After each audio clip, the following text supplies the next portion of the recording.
we'll have this discussion. Discussion? What discussion? This is a discussion combustion. Coming to you from Denver, Colorado, this is Discussion Combustion Podcast with your hosts, Kevin Batstone and Arthur Raw.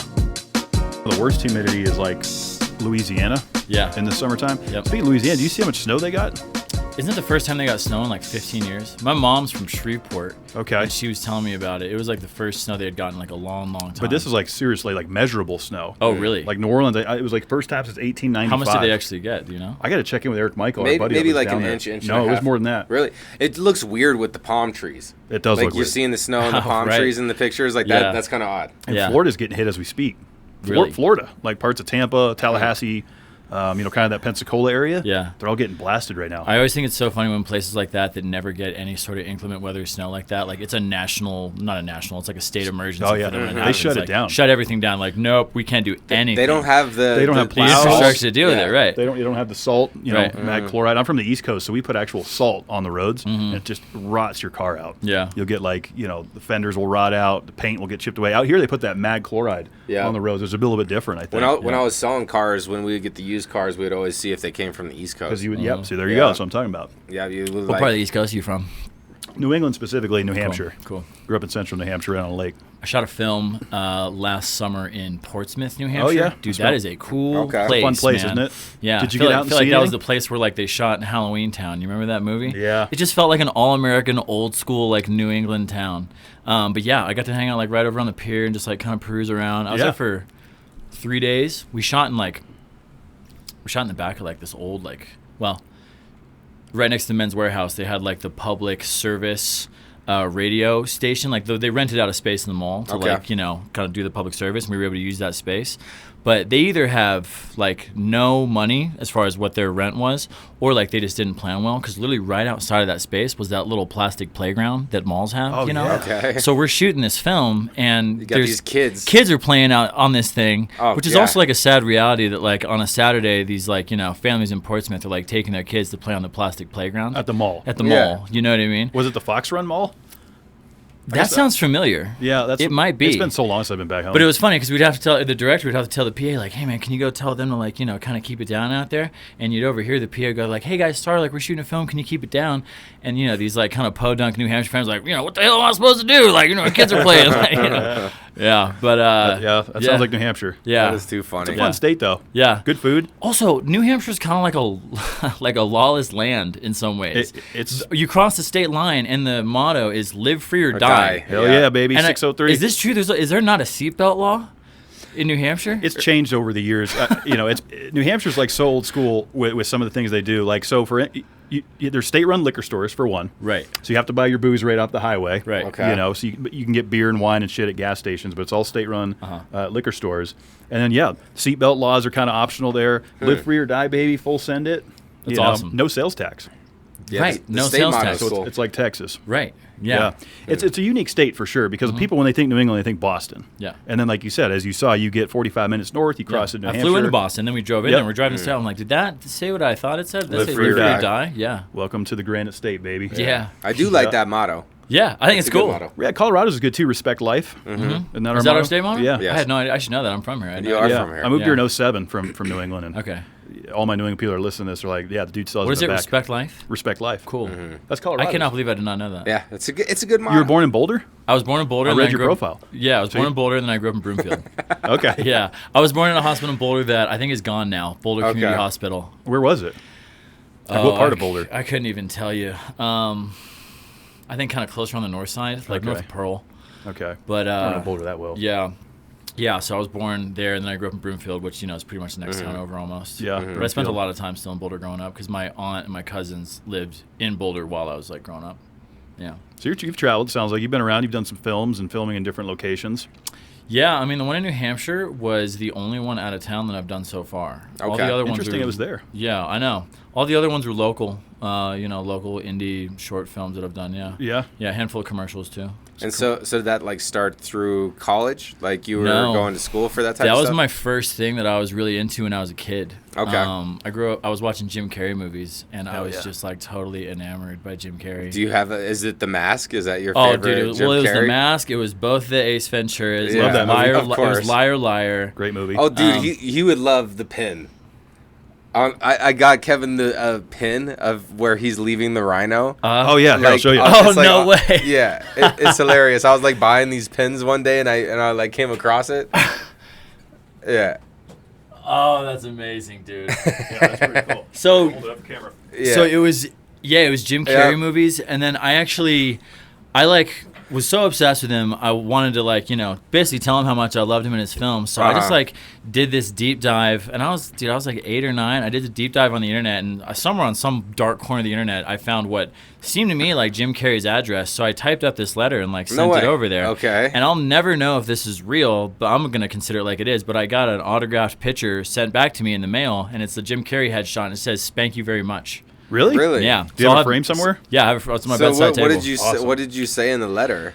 I mean, I was so young. I think it was just Like you inspire me, or like yeah, pretty much. Like, you inspire me. I want to be just like you. I've seen Mm-hmm. all these movies a million times. Here's my favorite scenes and jokes and whatever. Yeah. That's cool. Yeah. He's a talented guy. He's incredible. And he's also, over time, his, view on life and spirituality, I think is, probably pretty similar to, kind of how I see things nowadays. And so it Okay. was cool to, it was kind of a full circle thing for that guy to be he was I think my first kind of idol and Yeah. role model, to then kind of also at the same time that I was kind of arriving to some I don't know, ways of seeing things, that he was kind of in the same place. So but yeah, so it was that when I was young, and I did theater in school.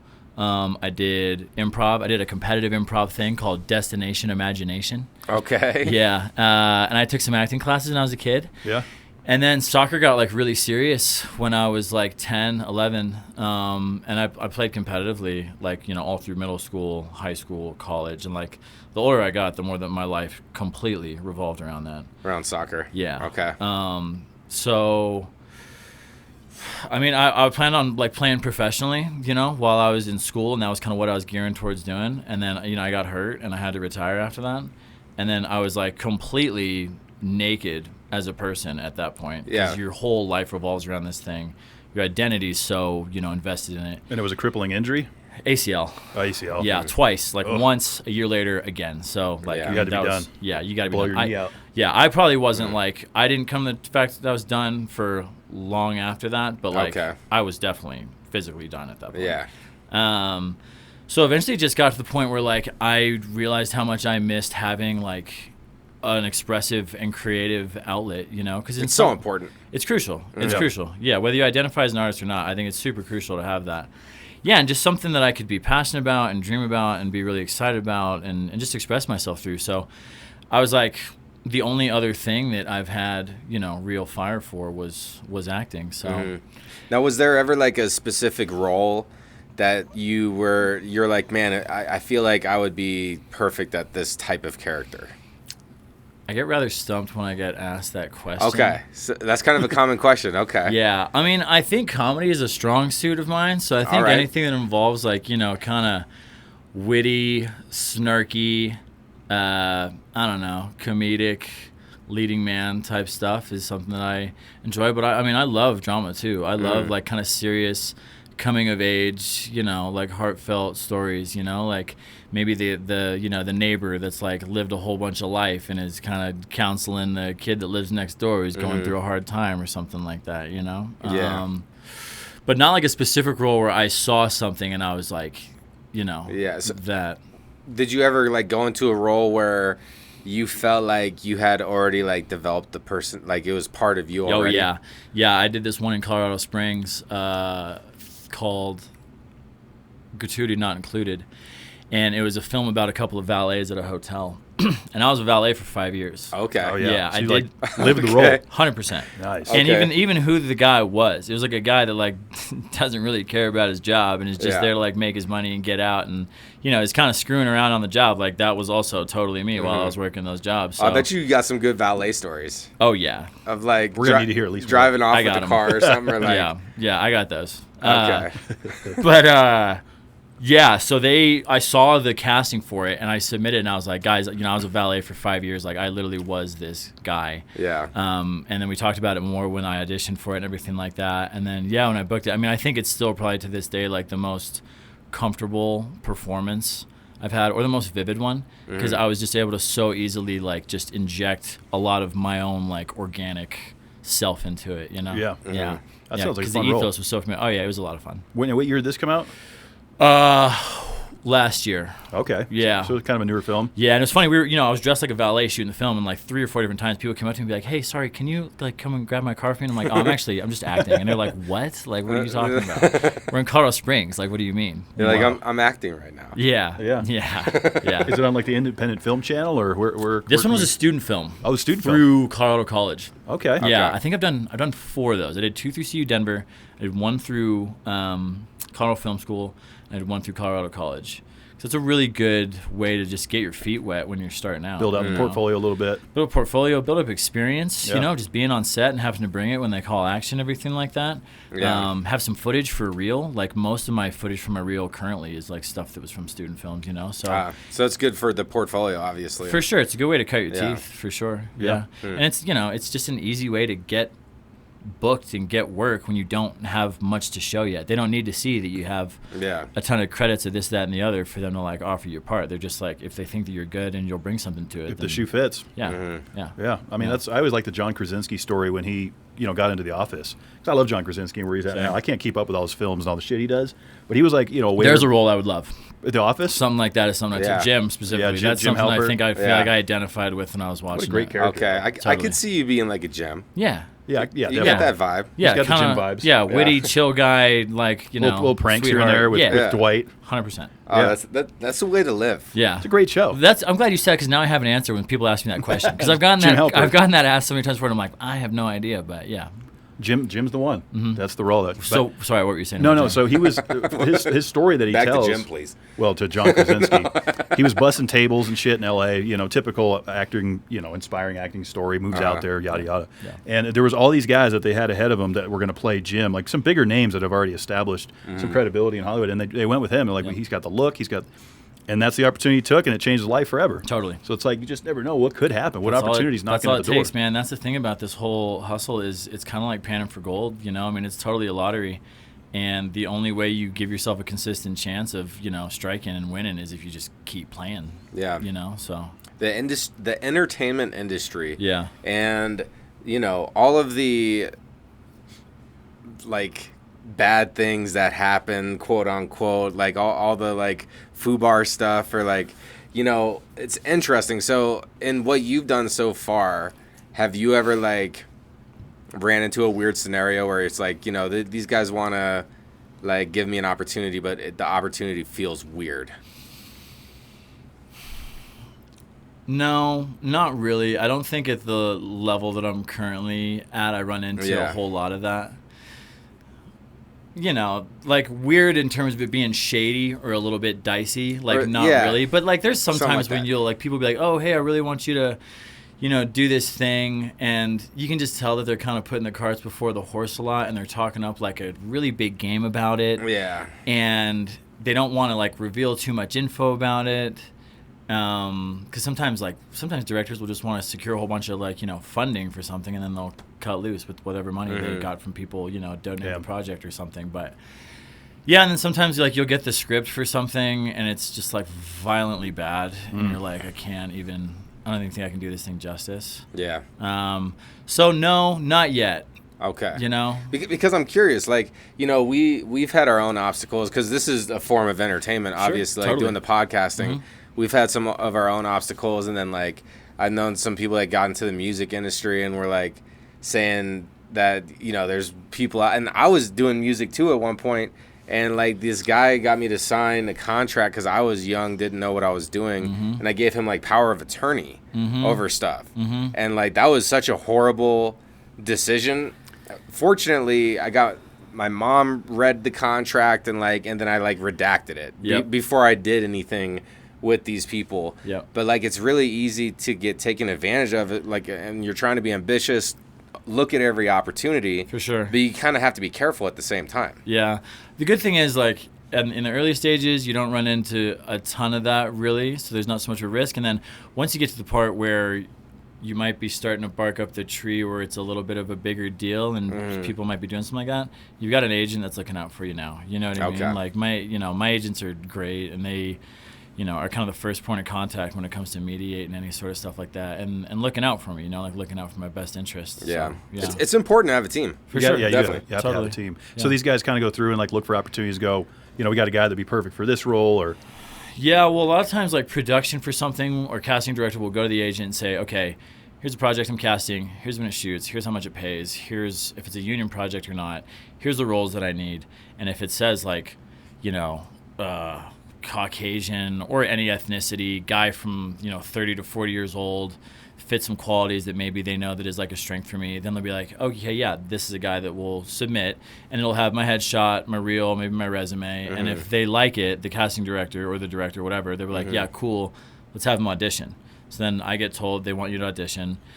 And then luckily in today's day and age, post-COVID, that first round is always virtual. So I go back to my place and I have the script and I get it down and memorize it and then shoot it, in my apartment basically with all the, kind of setup and everything that I have.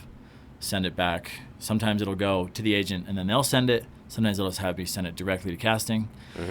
And then it depends. I mean, there's sometimes where they'll just book you if they like your tape right there on the spot. More often than not, they'll have a callback, at least one, and those are more often than not virtual, like via Zoom. Yeah, then you go live action. And then, well, a lot of times they'll book after the callback, after the Zoom callback. They might have another Zoom callback after that, but then after that, they're like, okay, we're gonna book the guy, and then things get rolling to like kind of make sure you're gonna be there, and you got all that wardrobe and all that. Yeah. Yeah. Got to get your ducks in a row. Do you get to keep stuff? How do you mean? Like your wardrobe? No. Well, more often than not, I'm bringing my own stuff. Oh, okay. Yeah, unless All right. it's something that's like a ghillie suit or like something random that I don't have, and then I don't get to keep that. Yeah. But no, more often they're like, here's the things that we have in mind for you. But they'll also be like, let us know if you don't have something like this. And then if it's a good enough level of production, they'll go and get it like the day before, like when you have your fitting or something like that. Or even if you do have something and they're like, that doesn't quite work. They'll go get something else. So I shot one film in fall where I was a homeless guy. And there's actually a great story that goes with that. But I was a homeless guy, and they needed to like dirty me up and make me look like a sketchy, homeless dude. And I brought like some of my own clothes, but like one of my shirts got, totaled, and like one of my pairs of pants got. Luckily it was stuff that I was good at letting go of, but they kind of like ripped some holes in it and roughed it up and everything. But yeah, so they were like, we need a guy to play a homeless guy that knows how to do tricks with a soccer ball.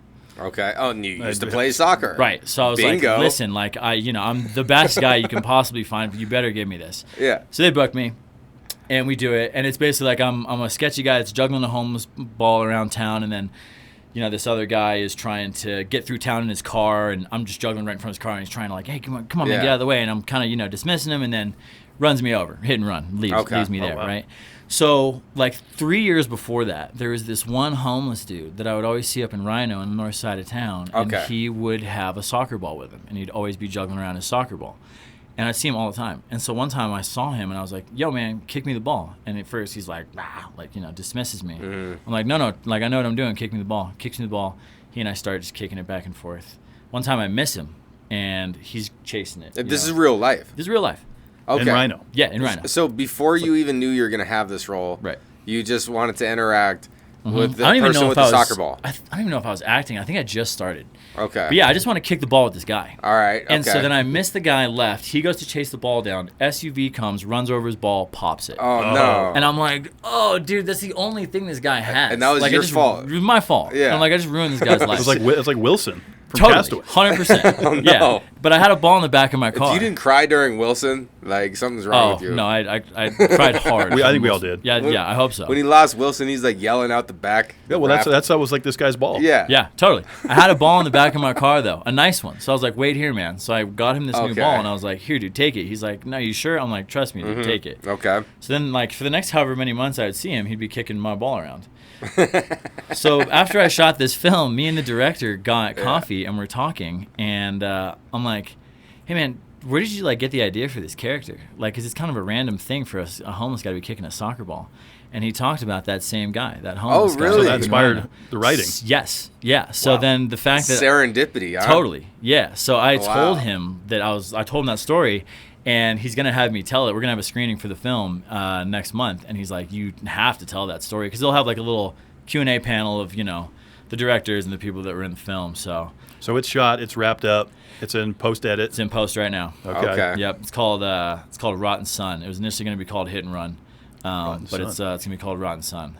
Yeah. We're gonna have a screening for it in February. I think at the Bug Theater over in Highland. Okay. Yeah. And then it will come out to the public by March, April. Yeah, I mean, little indies like that, like they're not gonna like throw them in the theaters, you Right. know. They might have a screening at a small theater like this, but like you could see it on Vimeo or YouTube or stuff like that, So, I like those kind of films. Totally. It's good entertainment. People get their name out. Yeah, and I think stuff like that, like they're making art for art's sake. You know what I mean? Like they're Creating not, for the right reasons. They're not trying to cater to anybody but their own creative That's the expression. best. Yeah, That's the best. And here's the reason why.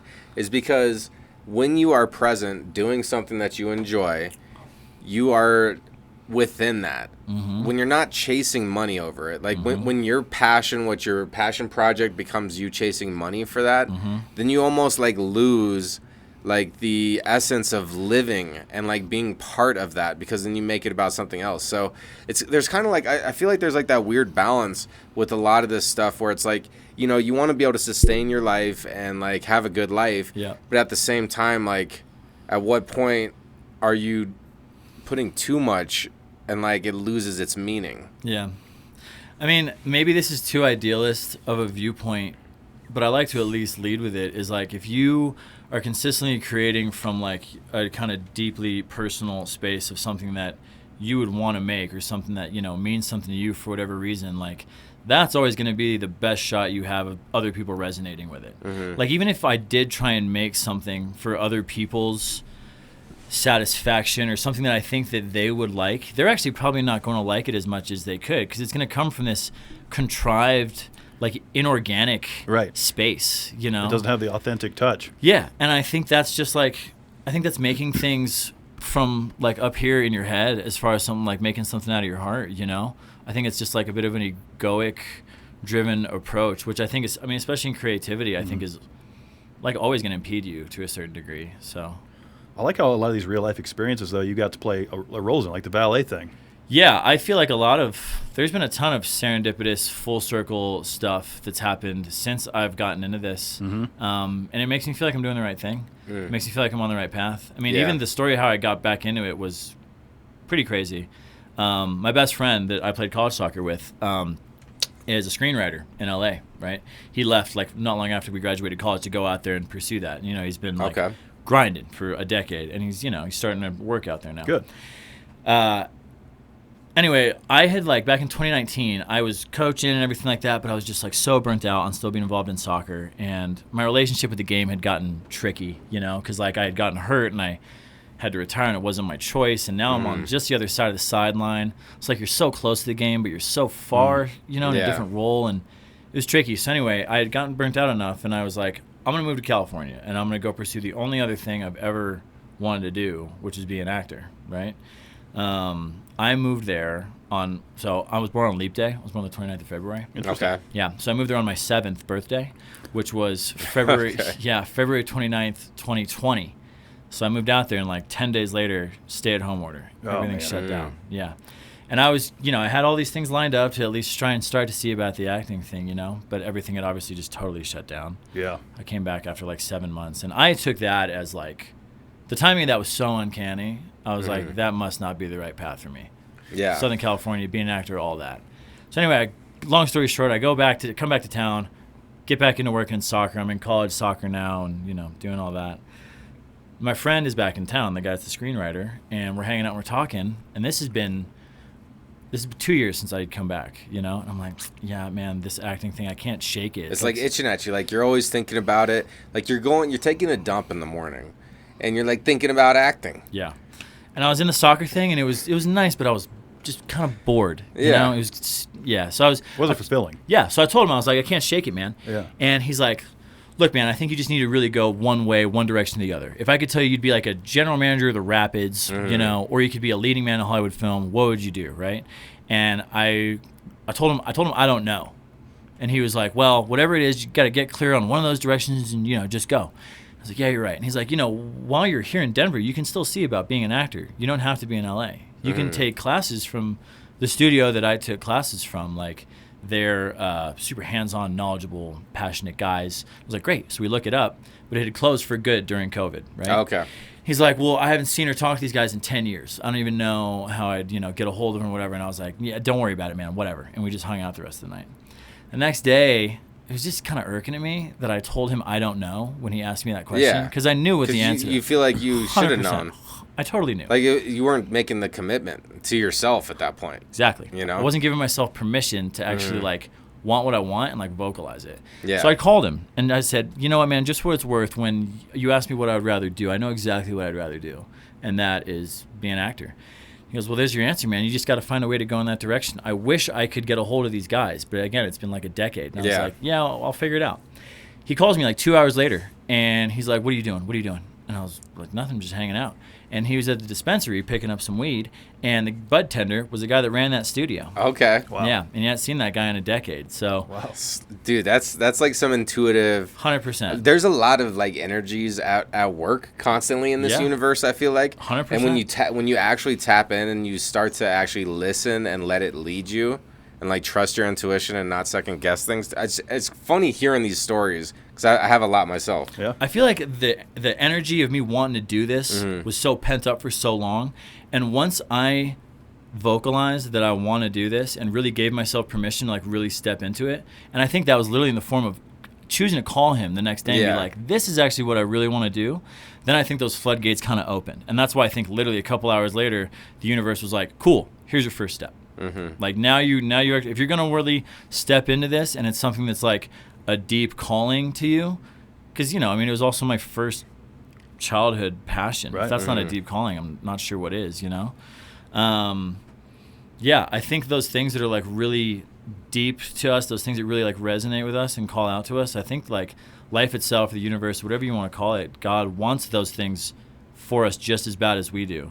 But I think it's only going to come along and help us out if we take some initiative and give ourselves permission to really like step into it. Yeah. You know? Full send, commit to it. Yep. You got to have the grit to do it for sure, because it takes risk. It does. You know, you got to make some uncomfortable decisions and go all the way in. I feel like some people have opportunities and someone that knows someone, and you know, that's what's great about networking and trying to build partnerships throughout all of it. But just the fact of the way that unfolded, that's how you got back into it. Yeah. I mean, that's pretty amazing. Yeah, and I think that I kind of use that as a bit of a beacon, because in this field, maybe more than any other field, like I'm gonna get denied and I'm gonna hear no so many times. Yeah. What is it like? You get 10% of the work? What would you say? That sounds high. Does that? Yeah. Okay. Like I feel like it's more like somewhere in the neighborhood of 5 as far as like stuff that I even audition for and stuff that I book. 5 out of 100. I would say so. Yeah. Yeah, and I still feel like it's going to continue to be like that, honestly. But yeah, just how serendipitous that was, that helps me keep going in a way, you know. Good. That gives me kind of a beacon of like, hey, this is for you. You just got to keep on trucking, you know. Keep riding the wave. Yep. Yeah. Opportunities will keep pouring in. Yep. Right? Yeah. You got anything in the works now? You getting ready to go do? Yeah, I'm shooting a little indie film, probably in March, a little rom-com. Oh, nice. Nice. Yep, I'm going to be the lead in that one. There's someone that I met through my acting studio where I take classes every week. She wrote this thing like 6 years ago or so, and she just like kind of put it on ice. And then when she met me and saw me start to, you know, act in class, she was like, oh, that's that guy that I wrote that part for all those years ago. Wow. So she offered me the part, and then I read the script, and I was like, yeah, of course, I'd love to do this. It's super fun. So we're going to shoot that. That sounds fun. Yeah. Because, like, look, they're corny and they're kind of predictable sometimes. They're entertaining. But she's funny, so the writing's pretty funny. They're a lot of fun. Totally. They're a lot of fun. Yeah. And I like him. I like kind of, I don't know, hamming that stuff up a little bit too. Yeah. So I got that one. And then the homeless film guy, the director, the reason we went to coffee that day, he offered me a supporting role in another film that he's making. Nice. We're going to shoot that one in March. Nice. And then I have a small role in a short indie film that we're shooting next weekend. Yeah, so I got 3 on the docket. That's super exciting. Yeah. That's good. Yeah. keeping you busy. Now, how do you feel about like the method acting? Isn't that the method acting is where like outside of actually filming, the person becomes that character? Yeah. Like, so how do you feel about how that affects people's psychology, and like what are your thoughts on that? I think it's probably pretty effective. I think it's probably pretty effective as far as like really inhabiting a character and a role and making it a really lived-in experience. But I don't know how much of that you can totally shed when you're done. You know, I feel like that might have a bit of a tattoo on your psyche. And this is coming from a guy who hasn't done it before, you know? So I guess it depends how long you were doing the method acting for. Yeah. Like, because if you're shooting for years, then like you do become who you are after like a couple months of doing something. Totally. Like, it does change who you are. I think there's a lot to be said about the people that I have heard of doing it. Like, it's some of the strongest performances I've ever seen. Like, Heath Ledger did that with the Joker. Daniel Day-Lewis has done that with multiple of his roles. And those are like huge heavies. Yeah. You know? So it pays dividends. 100%. James Gandolfini is another one from The Sopranos. Yep, totally. I mean, that took over his life. And you know, but the other side of the coin too is like that in itself is a transcendence, or like a totally seeing past your own like egoic individual self. I think that's important. And that's a spiritual act in It itself. is. That is a very important thing to do. So I think whether it helps your performance or not, I think that's probably a pretty human thing, because then on the other side of it, you maybe see through your ego a little bit more when you come back. Which You're is like, well, so if fragile. it's just a believed in thing. Yeah. It's not even I think it's a concept more than anything. So it's like you come back on the other side and you're like, well, if I was able to inhabit that other person so fully, how real is this other role that I'm playing in my like regular life? You kind of start to see it as more of a role than like your identity, probably. Oh, see, that's pretty interesting.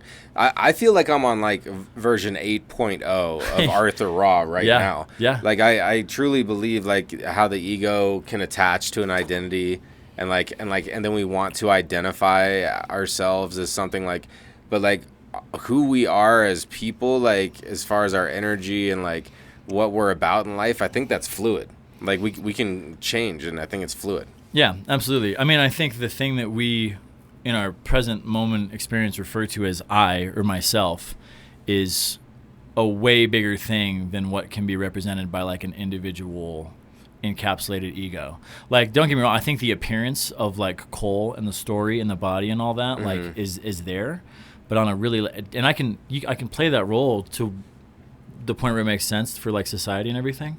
But on a deep level, I think the thing that I refer to as I is something a lot bigger, a lot more, just vast than that, you know? Just the simple, like, consciousness that is aware of what's going on in life. And then you have, sorry, I'm kind of getting super interested over here. No, but because then I feel like when you can let go of the, like, attaching your ego to something, then you become more open to receiving what is already around us. 100%. And then you can tap into like that intuitive network at a greater level. Without a doubt. And if you're actually like listening to that intuitive network, it tells you to do some pretty difficult things sometimes.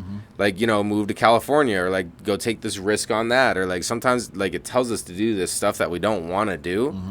But if you could actually just like act immediately and get into that kind of stuff, then all of a sudden your life will change. 100%. And I've been doing that, like act immediately. I've been conscious on it for at least 3 years, to where like if I have a decision, I just try to move on it within 3 to 5 seconds and act immediately on it. And doing that has like shifted a lot of things. So it's kind of interesting talking about that, and like also how that relates to acting and like getting dialed in for a character. Yeah, and I mean, I think also like sports taught me that first in like a really full way. Like I was always really ambitious in my athletics career, right? So there was like all these things that I wanted to like accomplish, and maybe like these accolades that I had wanted because these people that I had looked up to had also gotten those, right? But I was able to make this mistake enough to make the clear distinction of when I was kind of like coming from this egoic self to try and achieve these things, and it was just I wasn't doing that well, and things were just kind of clunky and contrived. And then I would just be able to kind of look past that and see past that and come from like just a more place of presence and just kind of serve the the bigger thing of what was going on, which, you know, is just the team. And I'd be like, I don't even care about myself individually doing well. I just want the team to do well, and I'm part of this, so I'm just going to, like, do my part. And then, like, the best soccer I had ever played in my life would just show up. I mean, sometimes, like, things would be happening that I wasn't even trying to do. I wasn't even, like, making a conscious decision to do. It was just kind of flowing through me. Yeah. And, like, I mean, oddly enough, like, in college especially, the best sessions I ever had, I was either violently hungover or still drunk at training. Interesting. Yeah, because I was so physically just, like, beat down and everything. I was like, I don't even care how this goes. I just want to get out of here. Yeah. You know, I just want to not get out of here, but I'm just going to get through this. Right. And so you just completely let go. You just detach totally. You're just like, I'm just going to go along for the ride, and then things just happen. It's interesting. Yeah, and how that works. So times when I was, like, needing it to go well, and I had this attachment to it, and it was tight, it would never go well. But when you come from this, like, detached place of just, like, presence, and I think it's just different words for the same thing: faith and detachment and let go and acceptance and presence, and it's just this trusting place of something bigger than you to do more than your own, like, self can do. I think that's, you know, but it's tricky because then you can't be like, okay, cool, I'm going to put myself in that detached place so that I can do well, because then you're still doing something for your own individual gain. You know, you got to just be like, just detachment's sake, because it feels good and because that's an easier way to go about it. You know? Right, rather than using a substance to detach. Because like you were saying, I had a lot of success too, being hungover, whatever, still drunk, because you don't give a fuck as much. You do, but you don't, because like you said, you're a little bit detached. I'm just going to get through it, and then results start happening.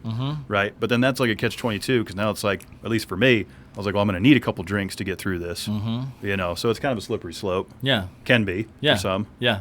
And I think the same thing applies to acting, where it's like when I'm not trying to impose my own will on something, and I'm not trying to do it for me, but I'm actually just trying to help do my part of telling a story, whatever that may be, you know, and I'm just like, we'll see how this goes. I don't know how this person's going to say what they're going to say, or how it's going to make me feel.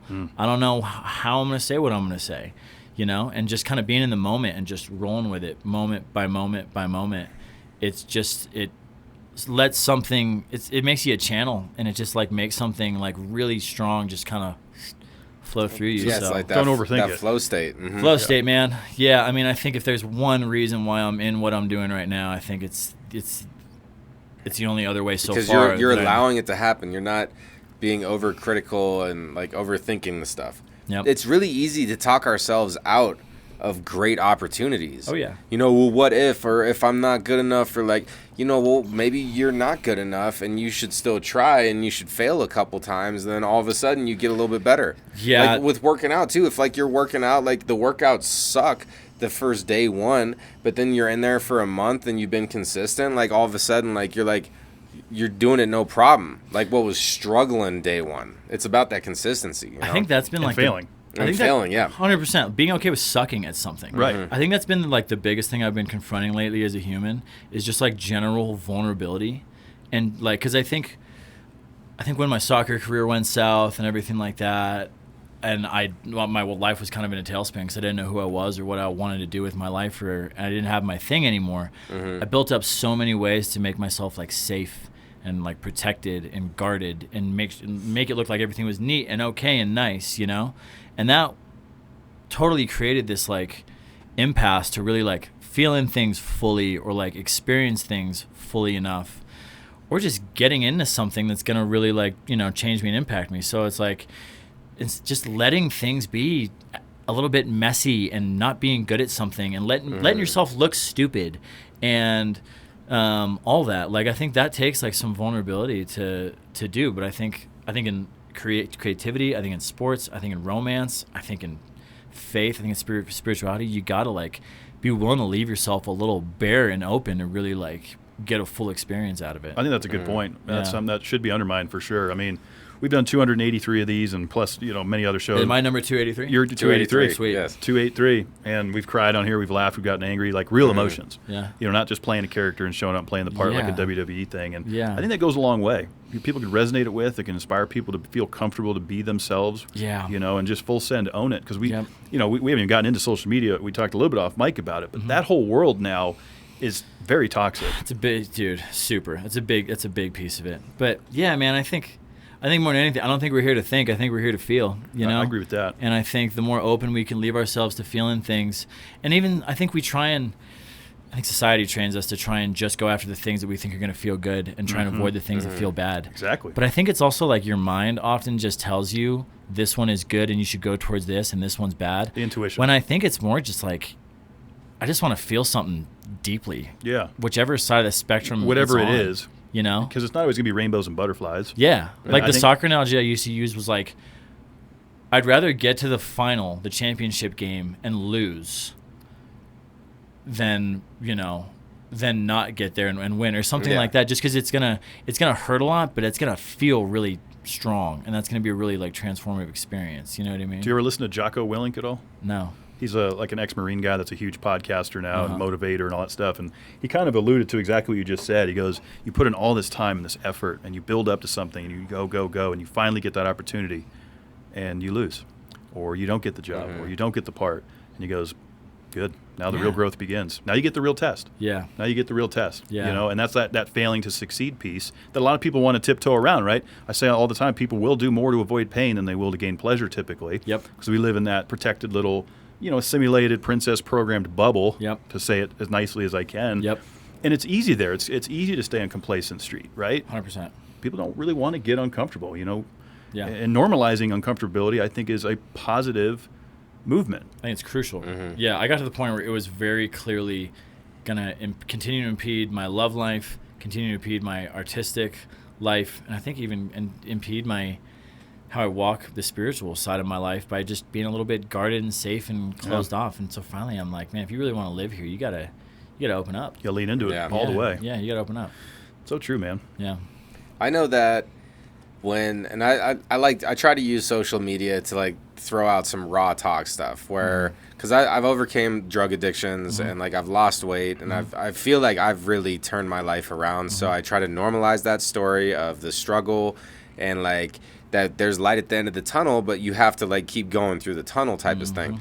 And so I try to have like a little beacon of positivity on social media. Yeah. Need it. To the best of my capability. Yeah. But like I've thrown a couple likes here and there when I've seen him too. My since man. I followed you. I appreciate that. Yeah, dude. I appreciate that. Yeah. Yeah. And it's easy to give the like Trying to stoke that fire a little bit. AGM Ghetto Kid, he showed me back in the, because he was a guest that we had on years ago, and he just started liking all of our stuff. He's a good kid. Once I saw him doing that, he's a rapper out here, but once I saw him doing that, I was like, dude, he's just showing us love to show. And then I started doing that for a bunch of people too. Yeah. So I try to get on there and throw a bunch of likes. Yeah. But one thing I was talking about, because there's could be like these big goals that we have, and like I'll get overwhelmed.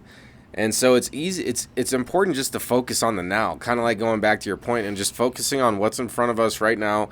And like, I can handle what's in front of me right now. Like, this is all I have right here. Like, even though I'm working toward a big goal, if I could just focus on today and like my tangible steps for today, which should be tangible and easier to accomplish than like, Tomorrow's problems. Yeah. Right. So it's like shifting your mentality almost to try to, not overthink it in that sense too. If it's like a big project, like I want to be a big actor, I want to pay for my whole life off of acting. That is overwhelming if you don't even know where to start. And so you just have to try to start somewhere, One step at a time, instead of getting nervous about your ambition. Yeah. Fulfill your ambition. Stop getting nervous about that ambition. That's how I feel.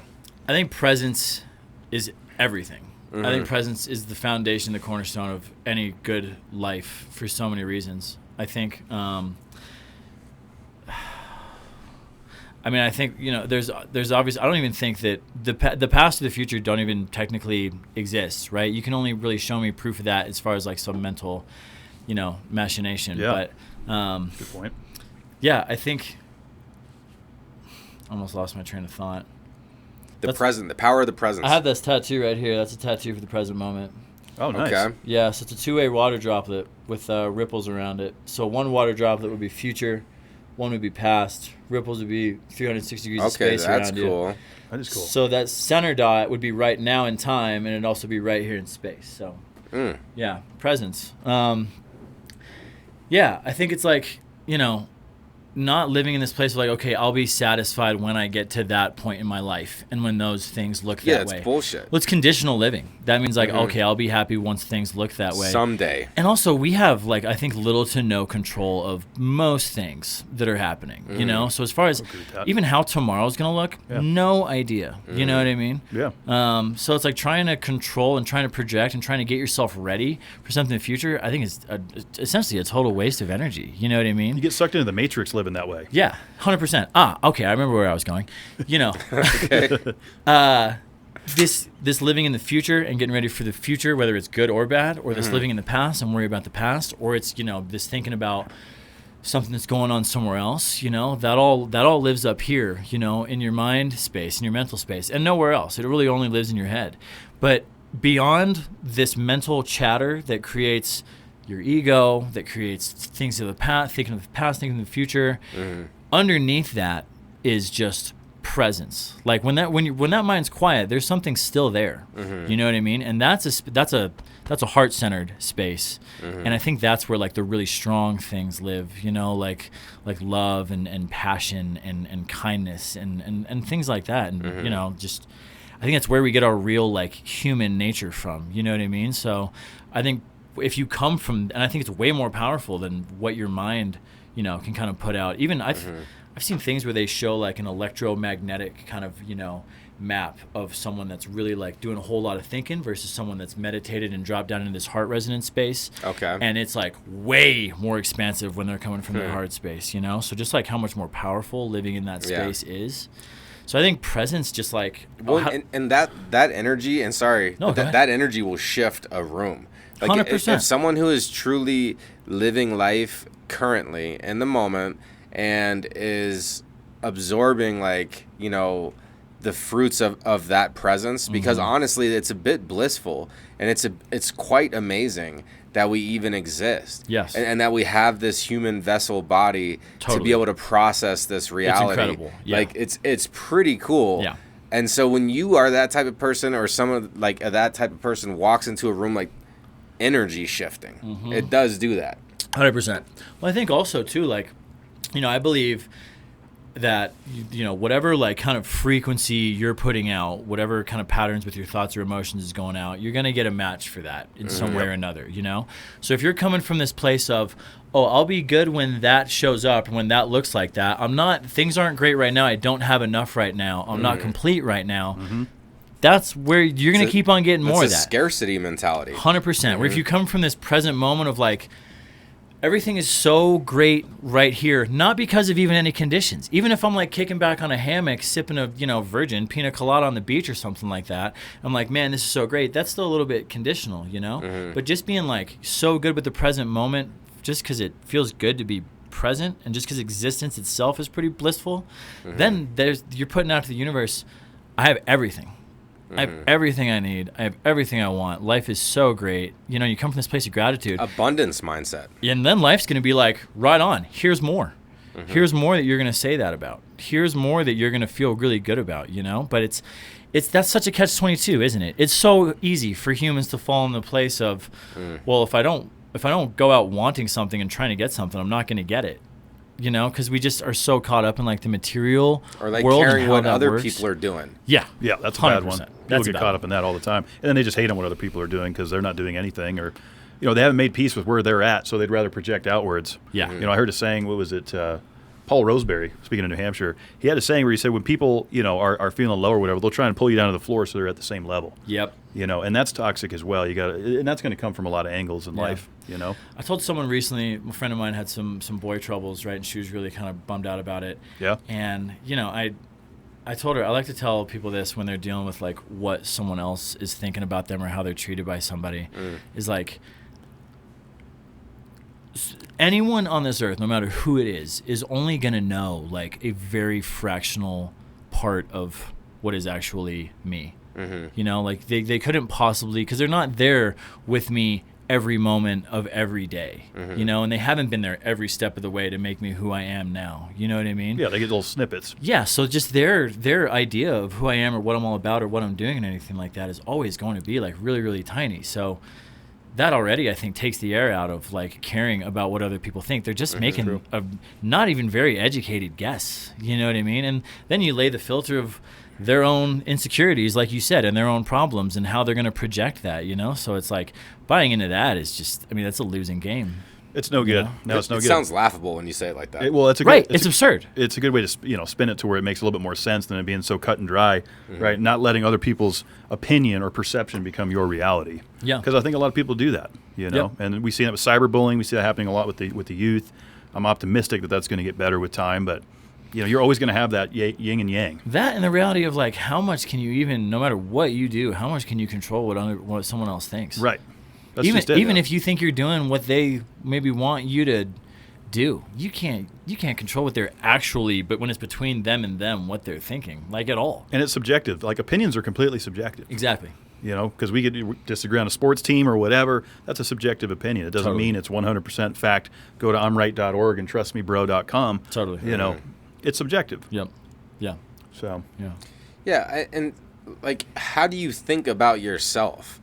That's the most important relationship above, like, maybe that's like your relationship with God or whatever too. I'm more spiritual. I'm not religious. I do believe in that higher energies exist, and I feel like the universe has me tapped in on that, and it's supplying it to me. But I did the groundwork. I did the self-awareness, all these different things, and it took years and years.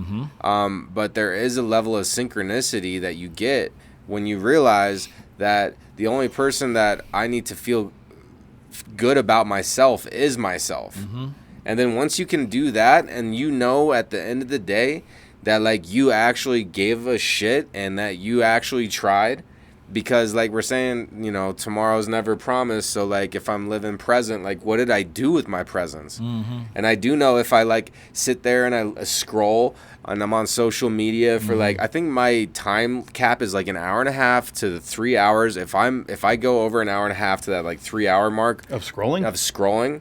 Like in a row, like you're That's like a lot. you're killing hours literally of your day just looking at other people's bullshit. So I'm glad I got hacked earlier today. Yeah. I have to stay off it for a while. Speaking of the universe, right? There, maybe that's it. I think so. Because I mean that scroll, what do they call it, the death scroll, or whatever. Yeah. But I think it's no, like how you spending your time. So yeah, I just wanted to end it with that. Yeah. Like even though I've worked on myself, I still get sucked into these time losses, and it's like I never feel as fulfilled if I spent the day on social media. But you're aware of it. Opposed to a day where I'm out there like actually getting it, trying to make moves in life, taking some risks. Yep. But I think it's huge that you have removed, kind of yourself from like that behavior pattern or thought pattern, because I think when you view things from like a little bit of a different viewpoint for a second, you're able to like view them with a lot more clarity. Whereas when you're like right up against it, when you're just like you're not even thinking about it, you're just like, I'm just gonna scroll because I need to fucking distract myself, or I need to I don't get away to or be whatever. in my own thoughts. Like I know people they can't even think. They don't even want to be alone in their own head. No, it's instant dopamine gratification. Yeah. I mean, I think it goes back to what we were saying about vulnerability, and how many things we have to distract ourselves from really feeling what we need to feel, or like facing what we need to face, or processing what we need to process. Like, I mean, I had, countless methods to do that, you know what I mean? But the more I have the wherewithal and the courage to put those aside and then just really like face life with a good amount of transparency and authenticity and vulnerability, just like so much easier it is to process through things and like feel them properly and get on top of them and like relate to them more lucidly, Very accurate for sure. I mean, me getting off alcohol, feeling it to heal it kind of thing. Because when you're on the booze, you're not feeling. Oh yeah, man. I mean, I was boozing, in a lot of ways to distract myself from. I think mourning that my life as a soccer player was over, and also confronting what next. Right. It was, that stuff.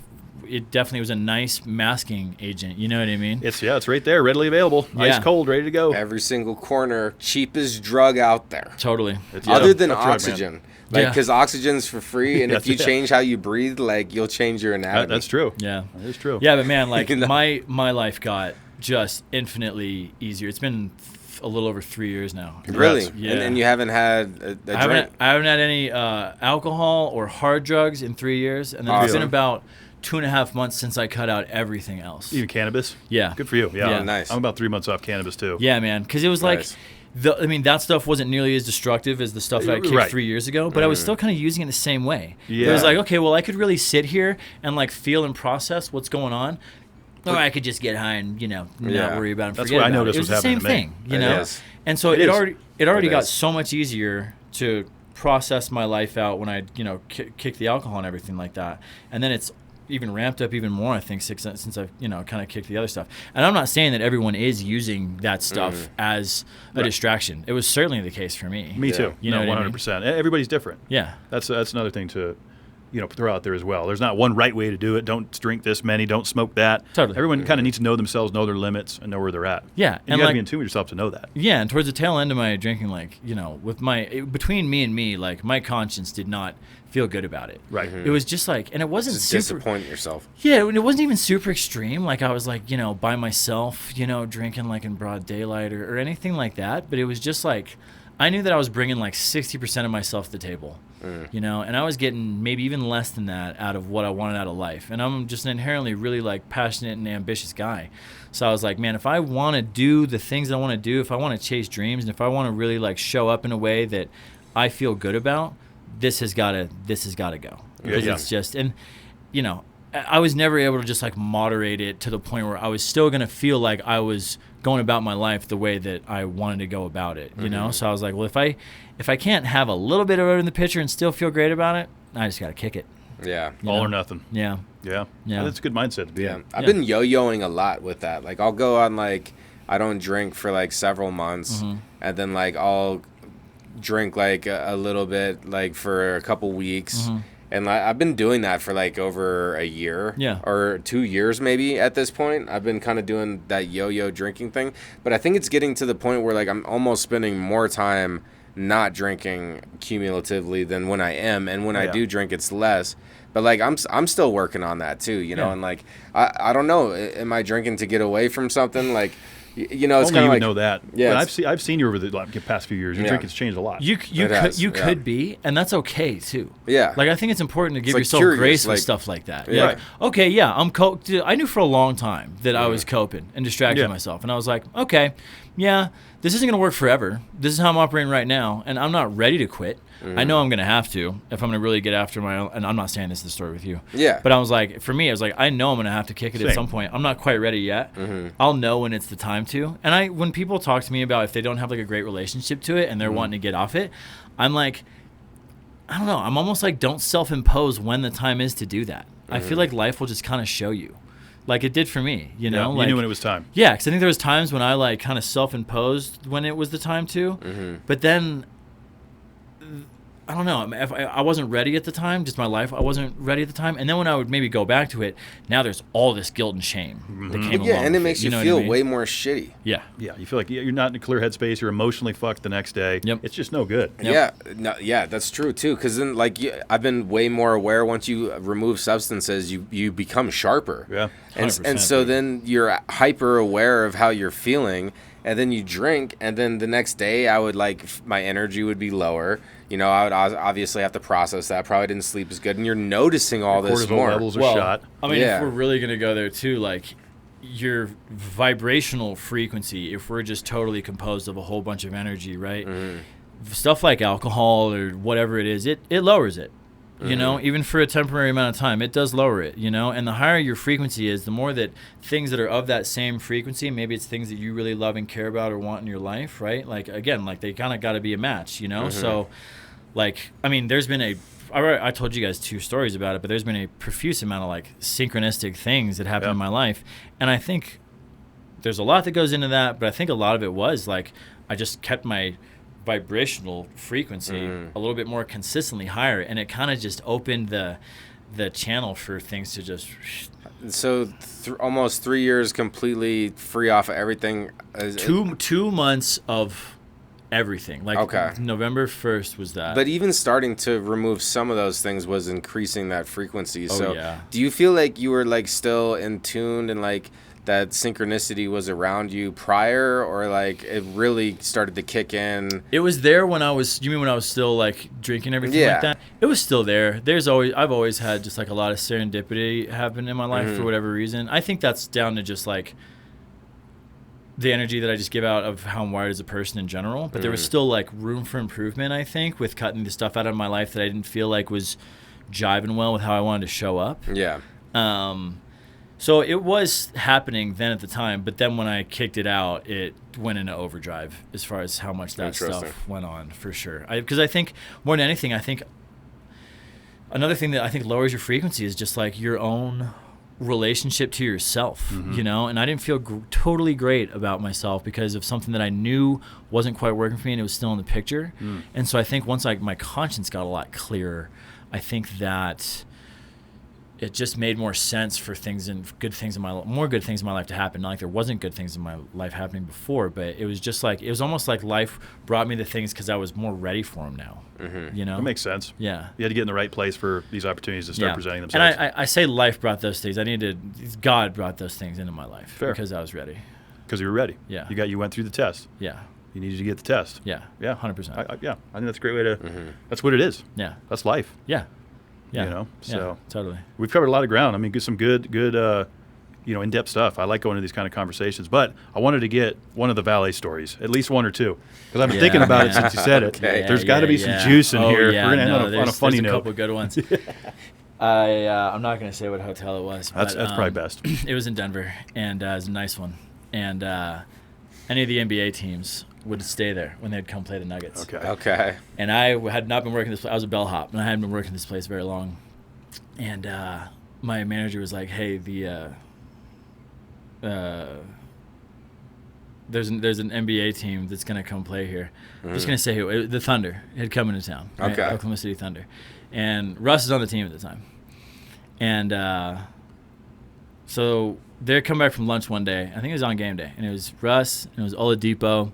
And there was one other guy on the team. I can't remember who it was. And they're walking by, and Russ starts patting his pockets. I'm just hanging out in the lobby waiting to see if someone needs something. Russ starts patting his pockets, and he's like, I forgot my room key. Like, I think he forgot at the restaurant or something like that. So he was like, y'all go ahead. I'm going to get into it at the front desk. I had a master key because I was a bellhop. So I was like, yo, Russ, like, I got a key, man. Like, I can get you up there. There's one part that I forgot to say. Before the Thunder got there, my manager was like, hey, the Thunder's here. Here's the reservation list, right? Keep it under wraps that they're here. But you look at the reservation list, and it's all aliases, fake names, because they don't want people knowing that they're staying there, right? Smart. And it's very clear that these guys got to pick their own aliases. Okay. Because first name, last name. So it'd be like Kool-Aid Man, Oprah Winfrey, Chef Ramsay, Bruce Wayne. Like all of these, Mike Lowry, like all these great, and they were so funny. I thought it was great. So anyway, Russ forgot his key. I'm like, yo, Russ, I got a master. I can get you up there. He's like, cool, let's go. I hop in the elevator, him, Oladipo, and whoever the other guy was. We're just chatting. Russ actually asked me about my tattoo, and I tell him what it is, and he was all about it. And he thought it was cool. So we get him up to the room.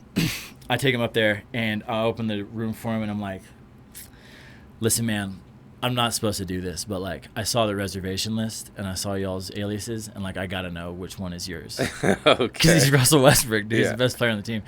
And he just kind of smirks, and he doesn't say anything. And then he goes in the room, and I'm walking away. And as the door's closing, he turns and he goes, I'm obviously Bruce Wayne, dog. And lets the door close. Yeah. So that was a good one. Gosh, I mean, what other ones can I tell without getting in too much trouble? No, it's you don't. I mean, the life of a bellhop. So I mean, that was one of the cool stories. Like, was there some wild shit that happened?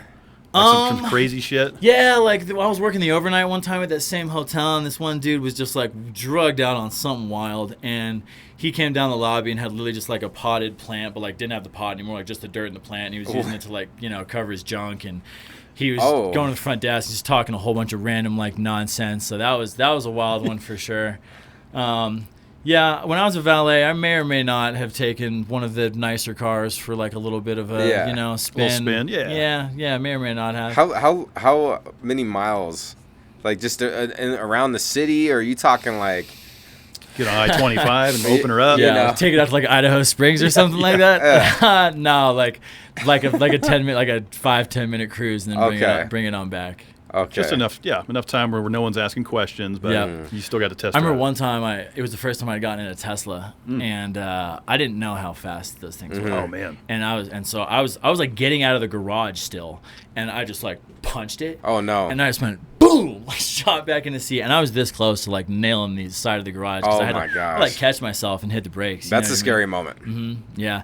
I took David Spade's bags up to his room one time at that same hotel in Denver, and we just like chatted. He was super He's a cool guy. Yeah. Yep, he's a cool guy. Didn't he like some of our stuff one time? Yeah, David Did he Spade's really? cool. Yeah. Yeah. Awesome. Yeah, he's a solid lad. Yeah, when I was in LA, I worked at a hotel in Beverly Hills for like a week and a half before it got closed down. I took Mariah Carey's bags up to her room for John Krasinski and Emily Blunt actually. Oh, nice. At the hotel. I bet they were super nice. They were super chill. That's what I've heard. Neil Blomkamp, the guy that directed District 9 and like Okay. Elysium and everything like that.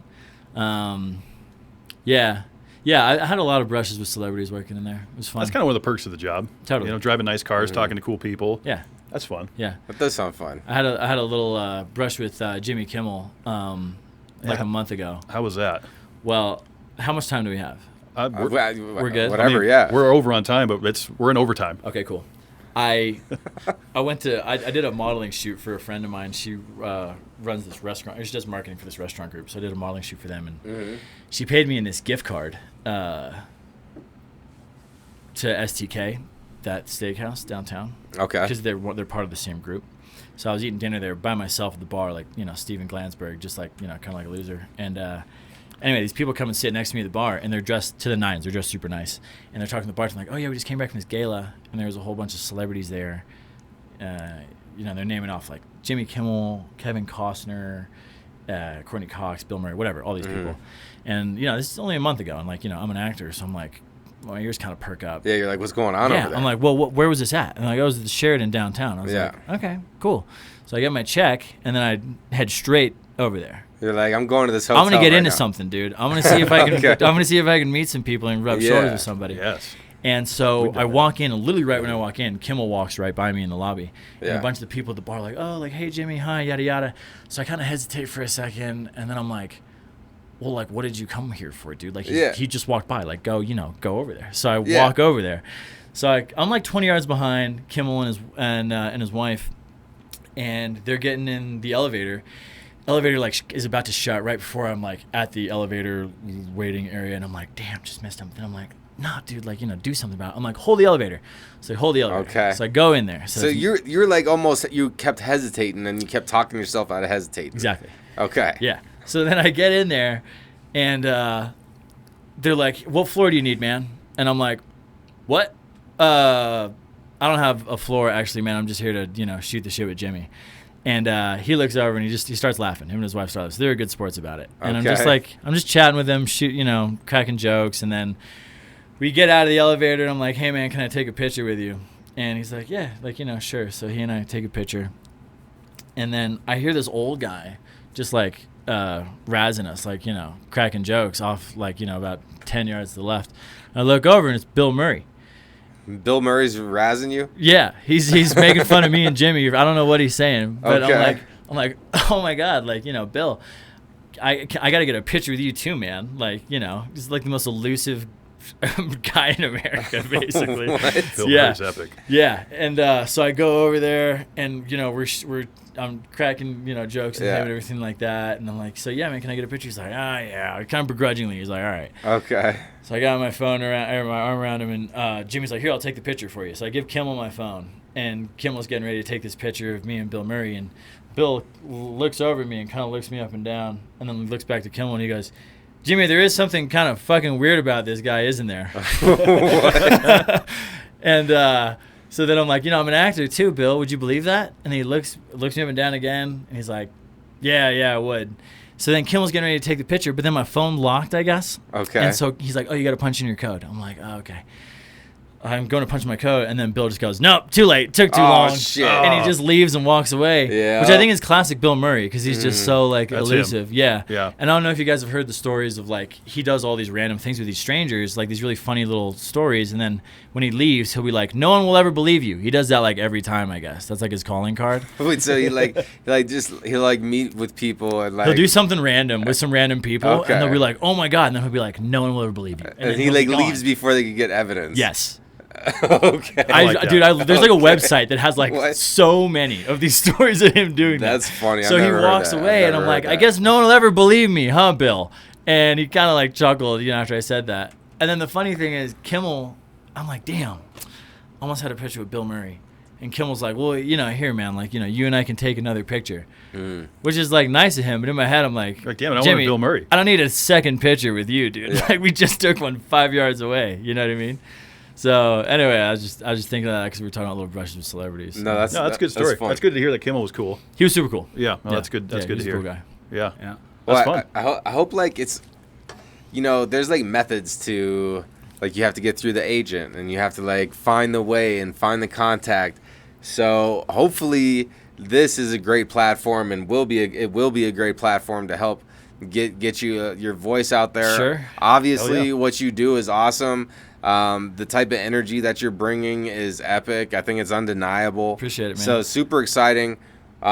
Before you plug all your stuff, we do have to ask you a question. Bring it. The DCPC question for the 283rd time. Okay. So if you could offer, which I think we've already covered a lot of this in this episode, but if Yeah. you can offer one piece of advice that when humanity hears this tomorrow, everyone's going to be better off for hearing it, what would it be? Be present. Be present and make the journey from your head back into your heart. The present moment and presence and your heart space is gonna show you everything that you need. Mm-hmm. It's gonna teach you and show you absolutely everything that you need. And the good news is you don't need to go and find that. It's actually the most under your nose, right there thing. It's right at the very core of who you are. So, yeah, go back home to the present moment and to who you really are, which is the space that lies beyond your mind. It's the God that lives in you, So go back to the God that lives in you, and God will show you the way. Yeah. Great advice. Yep. I like that. Great advice. Great It's- episode. It's important. No, yeah, being present. Because I've read some books on how to do that and focus. The Power of Now. Yeah, The Power of Now. Nice, Just being Eckhart. more that's a great read. Dude, I That's- listen to Eckhart Tolle Yeah. frequently. Yeah, you read that like once a year. It's like one of those. That's one of the things that's kept me on my journey to better myself. Yeah. is being in the present. So Yeah. great advice to humanity. I love that. And where can everybody check out what you're doing and get involved with you? You could go to my Instagram once I get it fixed after it got hacked this afternoon. You go to my Instagram at Chapleski. You could look at my IMDb. And it's like, do you have like videos on YouTube or is there like? I have my demo reel on Okay. YouTube. If you look up my just my name on there. Okay. But there's also there's a few films that I did that are on there too. There's Watchtower, which is the first film that I ever did, which I just found out got into the LA International Short Film Fest, got nominated for Best Horror Picture. Oh, nice. Excellent. Yeah. Yeah, you know what? Honestly, if you reach out to me, I'll send you some films that I did because I've got most of them, on my device. So Perfect. Sweet. Yeah.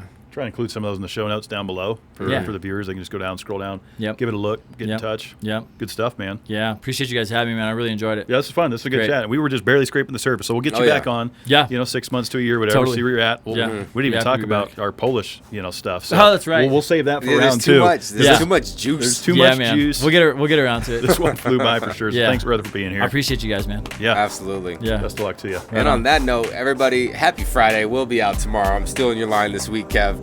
And be good to yourselves. That's right. Because if you don't full send something you can't have says nothing, you deserve it. Awesome. Silly.